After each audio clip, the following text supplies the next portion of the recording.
భారతదేశంలోని విగ్రహాలు ఎంత అందంగా ఉంటాయో అంతే ఆకర్షణీయంగా ఉంటాయి.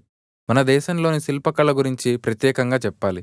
జీవం ఉట్టిపడేలా ఉండే మన శిల్పాలకు ప్రపంచవ్యాప్తంగా ఎంతో పేరుంది. ఒక రకంగా ఇది గొప్ప విషయం అయినా, అద్భుతమైన మన శిల్పాలను చూసి ఓర్వలేని కొంతమంది ధ్వంసం చేస్తే, మరికొంతమంది వారి దేశాలకు తరలించేసుకున్నారు. అలా మన దేశం నుండి దొంగతనంగా తరలిపోయిన పరమశివుడి విగ్రహం 22 ఏళ్ల తర్వాత మళ్ళీ తిరిగి మన దేశానికొస్తోంది. 9వ శతాబ్దానికి చెందిన నటేశ అనే పేరుగల నటరాజస్వామి విగ్రహం ఇటీవలే లండన్‌లో పట్టుకున్నారు. అప్పట్లో రాజస్థాన్‌లో బాగా ప్రాచుర్యం పొందిన ప్రతిహర శైలిలో చెక్కిన అరుదైన ఇసుకరాయి విగ్రహం ఇది. రాజస్థాన్‌లోని బరోలి గ్రామంలో ఘటకేశ్వర అనే శివాలయంలో ఉండే విగ్రహ దొంగతనం కేసు చాలా కాలంగా పెండింగ్‌లో ఉంది. ప్రస్తుతం లండన్‌లోని ఇండియన్ హై కమిషన్ వద్ద ఉన్న ఈ విగ్రహానికి గట్టి సెక్యూరిటీని ఇచ్చి మరీ పంపిస్తున్నారు అక్కడి పోలీసు అధికారులు. 1998లో దొంగిలించబడిన ఈ విగ్రహం గత కొన్నేళ్లుగా చాలా కష్టమైన ప్రయాణాన్నే చేసిందని చెప్పాలి. కొంతమంది దుండగులు అసలు విగ్రహాన్ని దొంగిలించి నకిలీని అక్కడ పెట్టేసి దేశం నుండి అక్రమంగా రవాణా చేశారు. చివరికి 2003లో దానిని స్వాధీనం చేసుకున్న లండన్ కలెక్టర్ జే కాస్మిన్ దానిని ఆ సమయంలో భారత హైకమిషన్కు అప్పగించారు. 9వ శతాబ్దానికి చెందిన విగ్రహమే అయినా ఇప్పటికీ ఎంతో ఆకర్షణీయంగా ఉండడం అందరినీ ఆశ్చర్యపరుస్తోంది.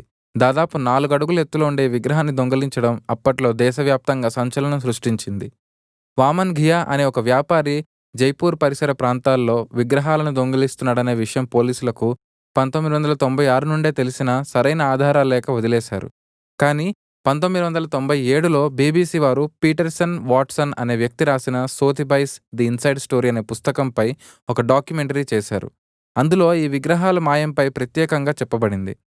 ఈ విషయం తెలుసుకున్న రాజస్థాన్ పోలీసులు రంగంలోకి దిగారు. ఒక్కొక్కటిగా ఈ విగ్రహాల మాయం వెనుక పెద్ద కథ ఉందని తెలుసుకున్న పోలీసులు ఆపరేషన్ బ్లాక్ హోల్ అనే పేరుతో ఇన్వెస్టిగేషన్ కొనసాగించి అతనిపై ప్రత్యేక నిఘా పెట్టారు. ఎన్నో విచారణల తర్వాత 2003లో వామన్ ఘియాని అరెస్ట్ చేశారు. ఆ విచారణలో తేలింది ఏంటంటే అతను అపురూపమైన ఈ నటేశన్ విగ్రహంతో పాటు ఇంకా 20,000 విగ్రహాలను, దాదాపు 5,000కు పైగా వజ్ర వైడూర్యాలు పొదిగిన ఆభరణాలను దేవాలయాల నుండి వేరే దేశాలకు అక్రమంగా తరలించాడు. స్విస్ ఫ్రంట్ కంపెనీల ద్వారా, అలాగే అంతర్జాతీయంగా వేలం వేసే ప్రముఖ సంస్థ సోథిబైస్ ద్వారా వాటిని లాండరింగ్ చేశాడని ఆరోపించారు. ఢిల్లీలోని వామన్ ఘియాకు చెందిన ఫామ్ హౌస్లపై జరిపిన దాడుల్లో 506 కళాఖండాలను పోలీసులు స్వాధీనం చేసుకున్నారు. వీటిలో 485 కళాఖండాలు పురాతన వస్తువులుగా archaeological survey of India ASI నిర్ధారించింది. 2013లో ఘియాను ట్రయల్ కోర్టులో దోషిగా నిర్ధారించారు.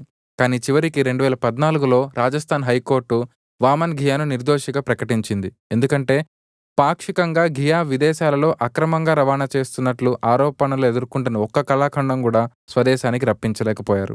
1998లో రిటైర్డ్ పురావస్తు శాస్త్రవేత్త కిరీట్ మంకోడి ఈ కేసును దర్యాప్తు చేయడంలో కీలక పాత్ర పోషించారు.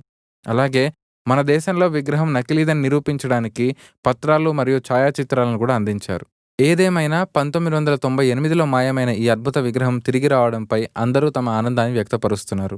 ముఖ్యంగా రాజస్థాన్ పోలీసులను, అలాగే వారికి సహకరించిన ఆర్కియాలజీ డిపార్ట్మెంట్ వారిని ఈ సందర్భంగా ప్రభుత్వం ప్రత్యేకంగా ప్రశంసించింది. ధర్మం, మర్మం, శాస్త్రం, స్తోత్రం ఇలాంటి మరెన్నో విషయాల గురించి తెలుసుకోవడానికి సబ్స్క్రైబ్ చేసుకోండి ఆధాన్ ఆధ్యాత్మిక.